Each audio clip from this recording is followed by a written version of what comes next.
Obviously, news broke this afternoon about Dior rejoining you guys as a team. As a veteran leader who's been here, to see other players get reinstated throughout time, what was maybe the difference in those situations, and how has the team received Dior since he's returned? Yeah, I mean, I would say each situation has been a little bit different. Last year with IT, he came back, and then he was taken away a little bit longer before he was able to be back for the full rest of the season. But I just feel like it's good to have everybody back in practice, more able bodies. We're able to do a little bit more things on the scout. Having extra bodies out there, more reps, more opportunities to simulate our opponents. So it's been good having them back, and we're just trying to get better each and every day. Did Dior say anything, or was it just like no fanfare, like, hey, let's just get him back in, let's get back to work? Yeah, I mean, when he came back, he obviously had some things to say to the locker room.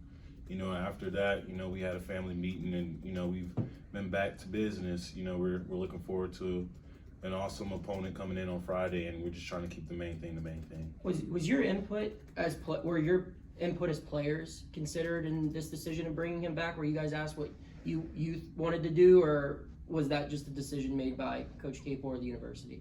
Yeah, I would just say it was a family decision. Everybody that was involved, had great input into what we wanted to do, and what was even possible for the rest of the season. So for us, like I said again, we're just trying to keep the main thing, and just continue to push forward as a unit and lock in on our opponent on Friday.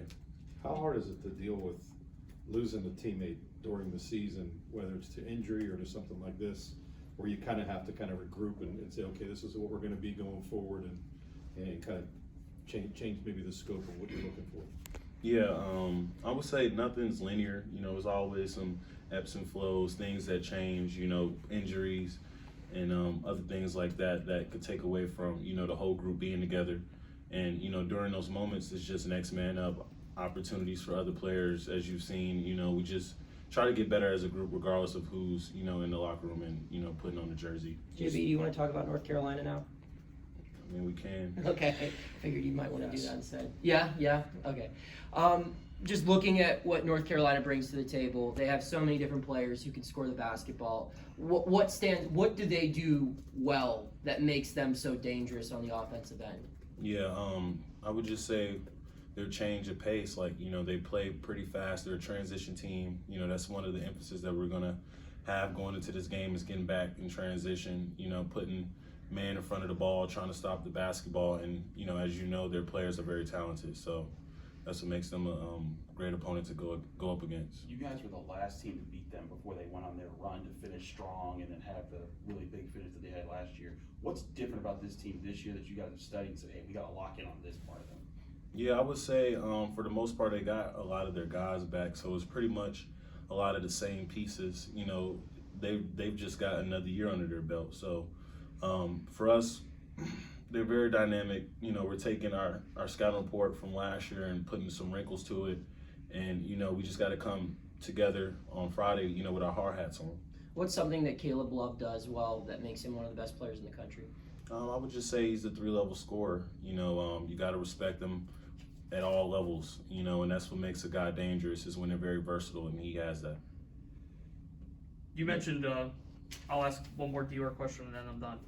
You mentioned Dior addressed the locker room. Could you share any of what he talked about and kind of what your guys' response was to that? We're going to keep that internal in the locker room, so we can just move on to questions about North Carolina. Can I ask a Dior question? It's not about that, but what does he bring to the practice? You mentioned about the able bodies.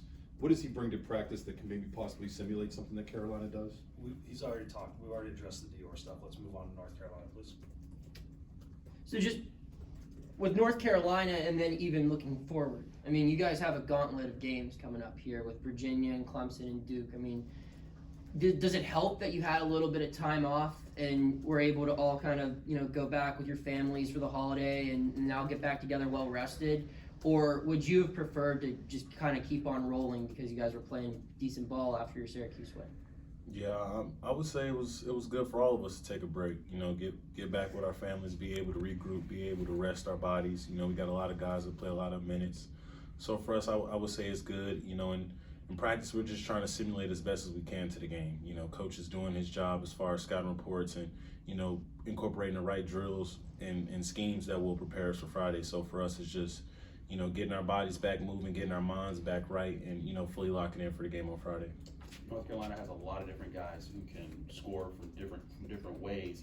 You guys as a defense have gotten better this year. Mm-hmm. What do you guys have to do to kind of make sure that you take pace or you improve this week to you know, stop the different ways that they try to beat you? Yeah, I would say for us, it just starts, you know, with our mindset first. You know, us having the know-how, you know, being locked in for a full 40 minutes against a team like this. You know, going out and understanding that the only way we're going to win this game is if we take care of what we need to take care of on the defensive end. That's boxing out every time there's a shot. That's getting on the ground for extra possessions, getting every loose ball. You know, just trying to control all the things we can control. The last game that we lost, which was against Vanderbilt, you know, we slipped in those areas. So for us, that's just the greatest, you know, points of emphasis going into this matchup. Love scored 19 points against you guys last year. What stands out to you about his game? Like I said earlier, his versatility. I can remember him scoring a lot of points late in that matchup, but you know, he's a guy that we definitely have to, you know, pay close attention to and, you know, have our antennas up. What kind of atmosphere are you expecting here? You know, given that the students are on break and you have the bowl game going on later in that day, you're hoping to have a pretty much a North Carolina atmosphere? Or do you expect it to be a little bit different than normal, like a normal ACC game when students are in session? Yeah, I mean, we hope that everybody that's in Pittsburgh, you know, comes out and supports us. That's the biggest thing. But for us, you know, we can't really control nor worry about how many, you know, people are in the crowd. For us, we got to lock in on a opponent at hand. When you guys are scoring as well as you did in, you know, the parts of Syracuse you guys won on your runs, how much are you thinking in the middle of the game? Like when you, Nelly, Blake, Greg, we're all feeling it like that. Mm-hmm. How much of that is just instinct, like this stuff's coming naturally to us versus like, hey, let's do this and switch this up at this moment? Yeah, I would say for us, we've been able to establish rhythms, and you know, when we get our rhythm going, when we get in our sets, when we're, you know, locked in, you know, that any one of us is capable of making a shot, and that's the biggest thing for us is just making sure that the ball has no eyes, the ball has energy, we're moving it, and you know, the right guys will take the right shots at the right moments. JB, a guy that has really stepped up for your team this year has been Fetty. Mm-hmm. How would you say he's grown since the first time you met him? Yeah, I would say he's grown a lot, you know, especially on the defensive end. I mean, he's a great, you know, he blacks all the ball screens, he's running back. He just gives us that great sense of energy that we need from him. So I would say he's improved from, you know, the first game all the way up to now, you know, just gaining experience along the way. You know, he's growing his wings while flying. This is his first time, you know, playing at this level. And, you know, we just encourage him each and every day to, you know, continue to get better and to continue to help this team. What about as a person off the court? Like you just said, it's his first time playing at this level. He comes here from a JUCO. You know, what have you seen from him as a person, you know, evolving? And do you get a sense he's more comfortable here now? Yeah, definitely. I would say he's been around us for months now. You know, he understands that the relationships are genuine, you know, and that we're all, you know, pulling in the same direction. That's to win ball games. What was he like when he first arrived? Was he like shy at all, or is that not who he is? I would say he wasn't completely shy, but he wasn't how he is now. You know, now he's not afraid to be himself. He's open, you know, he's more vocal, and, you know, that's carried over to the court. I know this isn't a new storyline, but Coach Capel has a long history playing against Carolina. How much does he share that or express that to you guys the week of the game, that, you know, this is a team that he loves to beat from his Duke days?